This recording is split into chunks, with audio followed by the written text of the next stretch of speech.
Office of the Accountant General of the Federation in a statement says the federal government had earlier paid a 5-month wage award to federal government employees in installments, adding that the outstanding arrears would be paid in installments of 35,000 naira per month for 5 months. The Office of the Accountant General said the first installments of the outstanding wage award arrears will be paid after the April 2025 salary. The office reiterates federal government's resolve to fully implement all policies and agreements regarding staff remuneration and welfare to enhance productivity and efficiency. Vice President Kashim Shettima says the All Progressives Congress will continue to strengthen partnership with stakeholders and other political gladiators to further engender the peace and development of the country. The Vice President said this when he received Delta State Governor Sheriff Oborowori and other PDP stakeholders in Delta State into the APC. Susan Esu reports. The handing over of the APC flag to Governor Sheriff Oborowori signals a shift in the political history of Delta State. Vice President Kashim Shettima says the APC as a party believes in the power of collaboration as the nation is stronger together as a people than being divided along party lines. He re-emphasized the need to put the growth and development of the country above political inclinations and interests. According to the APC constitution, the governor of the party is the leader of the party in the state. In the APC, we believe that the compass of a political party that aspires to take the fresh risks of tomorrow can never be passion from personal interests. In the APC, we believe that those who mistake their shadows for institutions are usually doomed to wander in cycles. National Chairman of the party, Dr. Abdullahi Ganduje, and the Chairman of the Progressive Governors Forum, Senator Hope Uzodinma, say the APC means well for Nigeria and all Nigerians. They stated categorically that the political shift by Governor Sheriff Oborowori will further move the state to greater heights. Governor, what I would like to tell you, while accepting you into our party, I want to tell you that our core value in APC is progressive leadership. Here also, to assure the good people of Delta State that this decision is the wisest decision that will lift this state from where you are now to the next level. As the governor is doing a lot for us, he also needs to connect to the greater source of power and resource and goodwill in Abuja. Governor Sheriff Oborowori, in his acceptance speech, said his more agenda aligns with the renewed hope agenda of President Bola Ahmed Tinubu. He hinted that he is not just defecting, but moving with PDP structures beginning from the ward level. The advisors, the council chairman, they are all moving. Councillors, we have 500 councillors. They are all moving, they are all here. All the ward chairmen, they are all moving. All the local government party chairmen, they are all moving. All the council chairmen, they are all moving. This move from the PDP to the APC increases the number of APC governors to 22 in Nigeria. In Asaba, Susan Esu, NTA News. Nigeria's Senate President Godswill Akpabio is rallying for unity among global South nations as lawmakers from Africa, the Arab world, Latin America and the Caribbean converge in Rabat, Morocco for the third South-South Parliamentary Dialogue.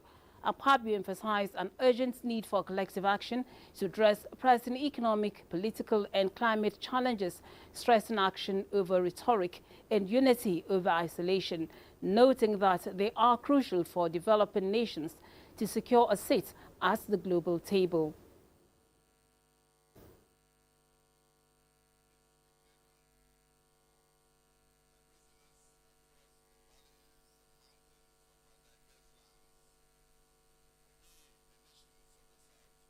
Nations of the South are beset by storms, economic turbulence, political instability, the rising tide of climate change, food insecurity, that gnaws at the strength of our young and threats to peace that lurk ever at our borders.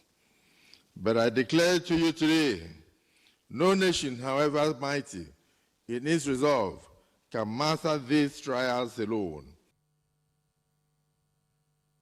Mohamed Ould al-Rashid, who is also the Speaker of Morocco's House of Councillors, highlighted the bonds between nations and praised the forum's vision of leveraging South-South dialogue to achieve peace, security, stability and common prosperity.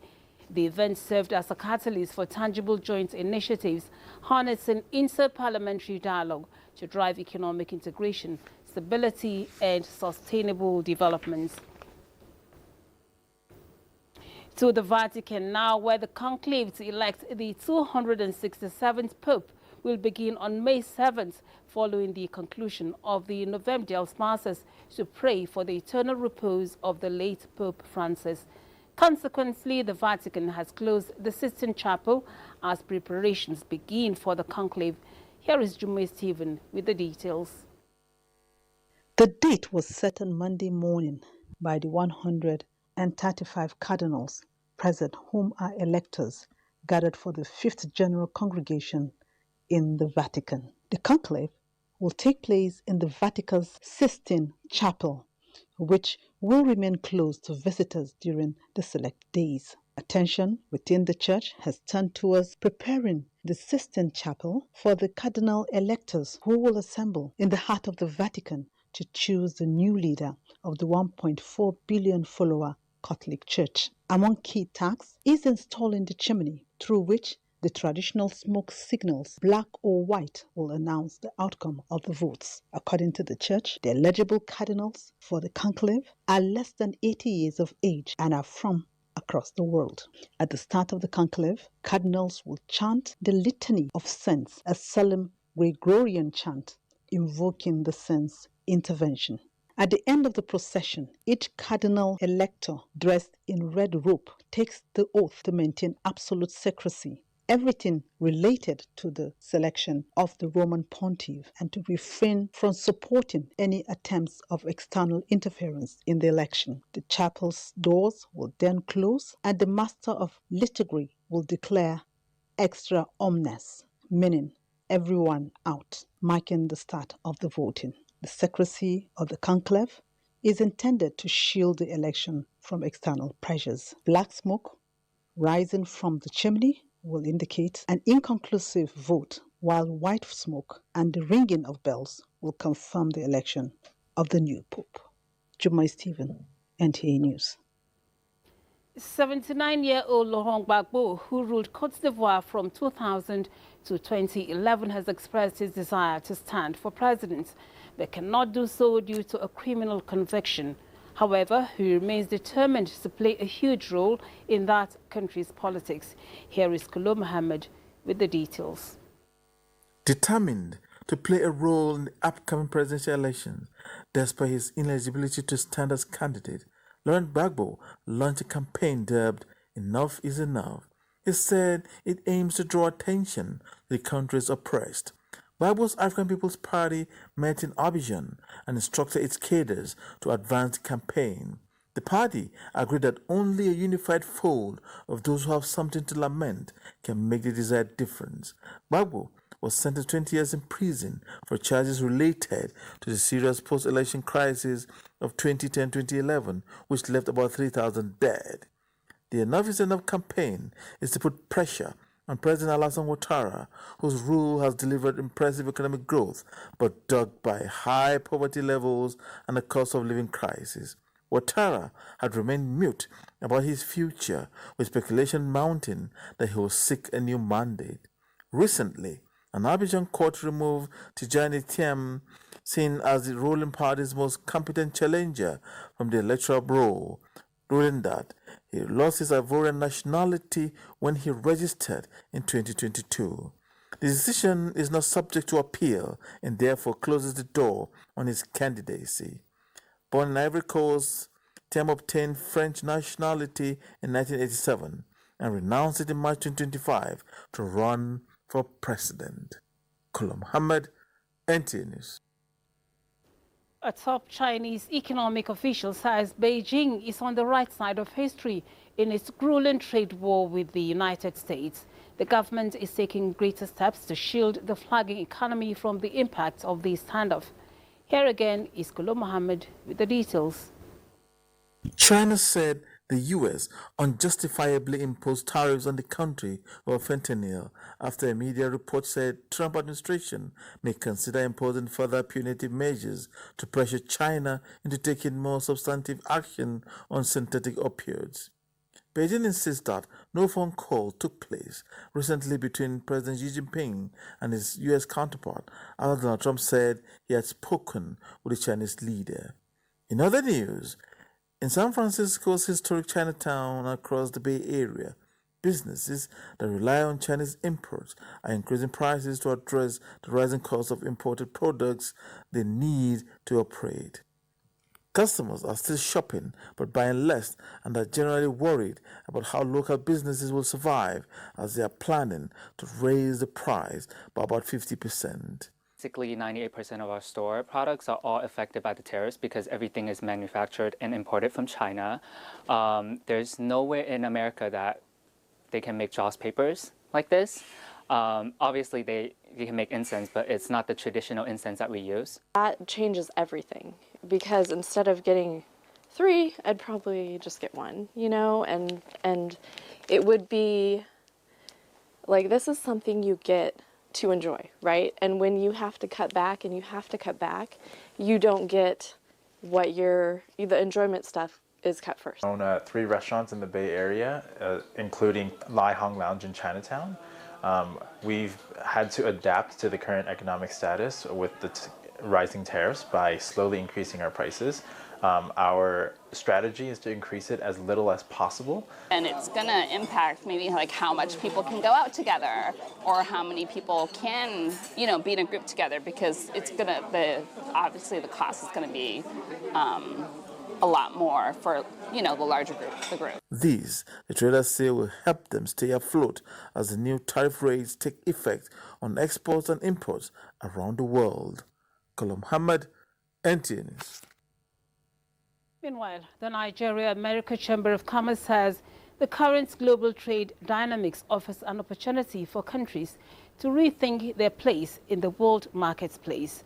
As the 65th anniversary of the Chamber, it said it will pursue collaborative and mutually beneficial trade policies and strategies to place Nigeria and Africa in a position on sustainable economic growth in the face of global trade dynamics occasioned by current tariff implementation by the Trump administration.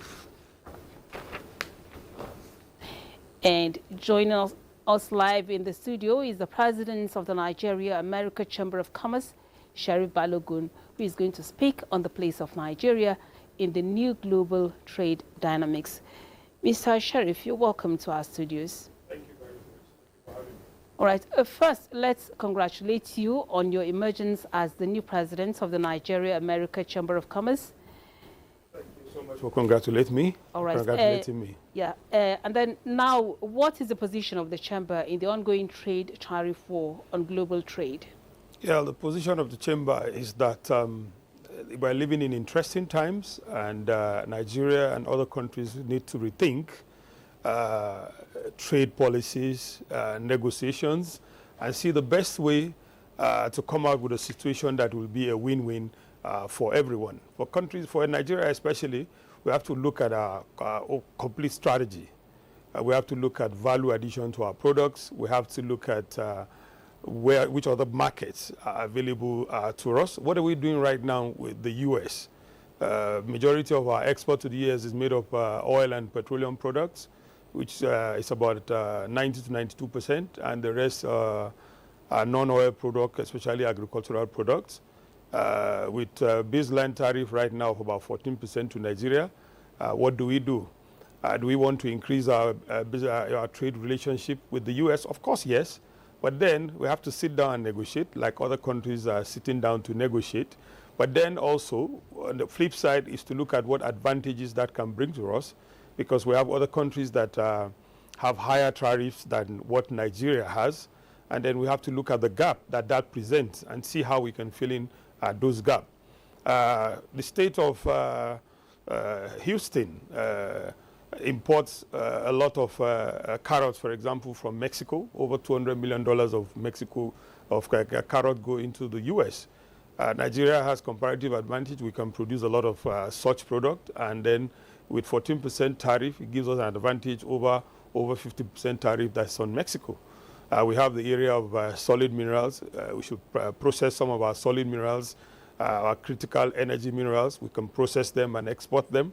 And then more so again, looking at the AFCTA that has just been signed. Africa presents a huge market which we can look at and diversify some of our exports into the African continent. Global trade of Africa is less than 3%. So there's an opportunity for Africa to trade among itself.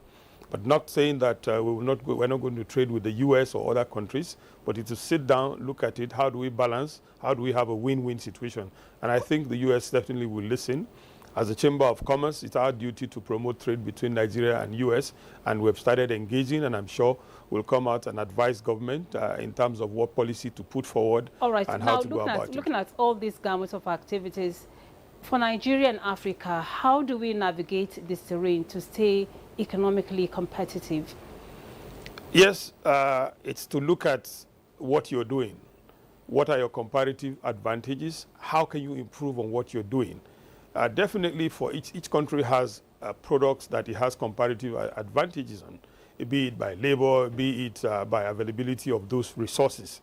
So it's to look at overall, look at what is your cost of production, what your currency is. Our currency at the moment, I'll say, gives us an advantage in terms of export because our product becomes more competitive because of the value of the naira. So there are products that we can look at, that we have, that we can process and we can export. All right, you've just been elected as the president of the Nigeria-America Chamber of Commerce. What role will the chamber under your leadership be playing in sustaining and also expanding trade relations between Nigeria and America? Yeah, our chamber is going to continue to dialogue with our counterparts in the U.S. Chamber of Commerce and other Chamber of Commerce that we have relationship with in the U.S. We'll be engaging also with the U.S. government through the various organs like the U.S. Embassy and also USAID and all of that to see how we can sit down and come up with policies and programs that will be beneficial to all the countries. We will look at what products can we bring in from the U.S. that will be of advantage for us, what can we send to the U.S. that will be of advantage to them, and how can we set up joint ventures that companies from the U.S. and Nigeria will own, and they will process, they will export, and there will be exchange of trade that will be mutually beneficial. This we will do through our members who are made up of various institutions and private companies that are engaged in different endeavors, different businesses. Through them, with their counterparts in the U.S., we'll continue to promote this through a variety of ways. Thank you so much, Mr. Sherry Balogun. Thank you for sharing your thoughts with us. Thank you, my pleasure. Thank you. Thank you. You're watching the news on NTA International. Time now to take a break to bring you some messages. Do stay tuned. Thank you for staying. Nigeria's non-oil export sector recorded strong growth in the first quarter of 2025, with total exports rising to 2.416 million metric tons. This marks a substantial 243.44% increase compared to the 1.937 million metric tons exported in the same period in 2024. The Nigerian Export Promotion Council described the developments as a positive sign of the country's efforts to diversify the economy and reduce dependence on oil revenues. Alika Panachi Arua reports. In the first quarter of 2025, Nigeria's non-oil export sector achieved notable growth, with exports reaching 2.416 million metric tons and generating about $1.791 billion. Cocoa beans led the exports, accounting for 45.02% of the total export value, followed by urea fertilizer at 19.32%, while cashew nuts came third with 5.81% of the total products exported. These are evidences to show that non-oil export is increasing and all stakeholders are taking advantage of the potentials and opportunities inherent in this sector. Nonye Ayeni, Executive Director of the Nigerian Export Promotion Council, NEPC, attributed this growth to initiatives like the NEPC Operation Double Your Export campaign and strategic policy measures under President Bola Ahmed Tinubu's administration. Nigerian Export Promotion Council remains committed to ensuring that we create visibility to Nigerian products, ensuring that we also create visibility to our exporters and enable them to partake or participate competitively in the global market. Nigerian Legal practitioners in the public bar from across the country converged on Abuja to reflect on the roles, challenges, opportunities and goals of law officers in promoting democratic tenets. In the next few days, issues relating to the importance of the public bar in justice delivery will be focused on. Dele Atumbi of our Judiciary Desk reports. These are legal practitioners working in the Office of the Attorney General of the Federation and Minister of Justice and the offices of the State Attorneys General all over the Federation. Their convergence under the theme Stepping Out of the Dark is to brainstorm on the various ways of enhancing justice delivery in the country. They are equally considering the welfare of the legal practitioners in the public bar. And the quest for harmonization of salary, which is yet to be achieved in many states, can be achieved. And I leave you the words of the poem by Ashley Edens. He said, "These new wings will fly you away and you will live. You will leave the darkness, the sadness and fear behind in an empty shell that no longer holds you captive. You have flown away. You're registered. You're a legal entity. You have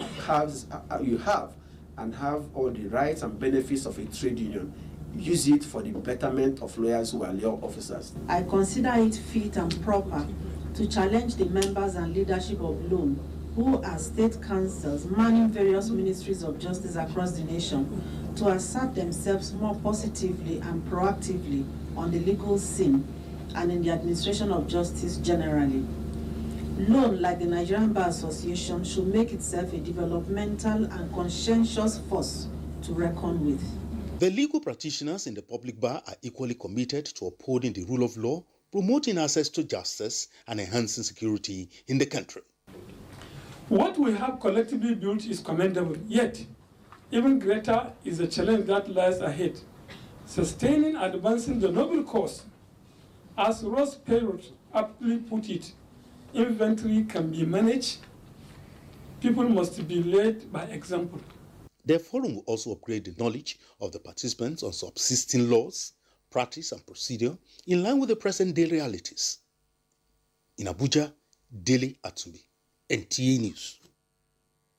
High Court of the FCT sitting in Abuja has convicted and sentenced the husband of late gospel singer Osinachi Peter Nwachukwu to death by hanging.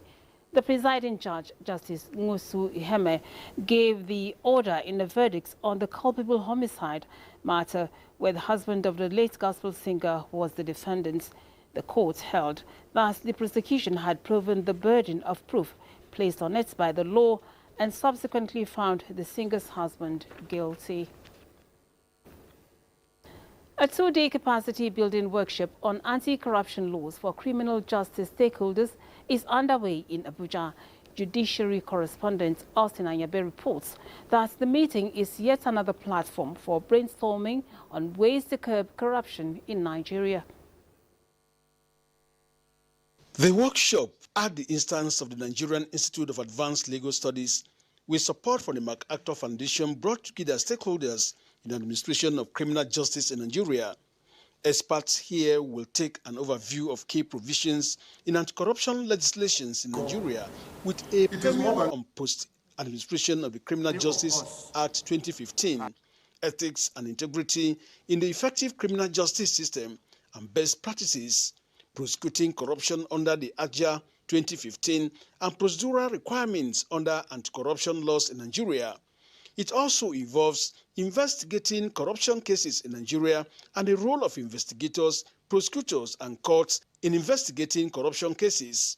The central idea is to see how the various institutions involved in anti-corruption cases can be strengthened. A combination of all these factors constitute the problem in the administration of justice.